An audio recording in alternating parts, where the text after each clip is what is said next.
வணக்கம். நான் உங்கள் இளையராஜா பேசுகிறேன். இன்றைக்கி பார்த்திங்கன்னா நம்ம பருத்தி வயல்.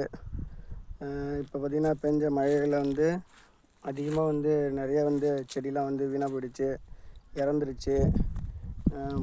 மழை தேவையில்லாதப்போ அதிகப்படியாக பெய்யும், தேவையானப்போ குறைவாக இருக்கும். வளர்ச்சியும் போது அதிகமாக நமக்கு மழை இல்லாதால வளரவே இல்லை. செடி பார்த்திங்கன்னா ஒரு 3 அடி ஹைட்டு தான். காய்ப்பும் பார்த்திங்கன்னா ஒரு 30 40 தான் இருக்குது. பருத்தி விலை பார்த்திங்கன்னா ரொம்ப குறைவாக இருக்குது. பெரம்பலூர் மாவட்டத்தில் 30,000 ஹெக்டேர் விளைஞ்ச பருத்தி நிலங்கள்லாம் பார்த்திங்கன்னா இந்த வருஷம் 3,000 ஹெக்டேராக குறைஞ்சிடுச்சு அப்படின்ட்டு பருத்தி தினத்தில் சொன்னாங்க. இதே நிலைமை நீடிச்சதுன்னா 300 ஹெக்டேருக்கே வந்துடும். ஏன்னா பருத்திக்கு ஒரு தரமான விலை இல்லை.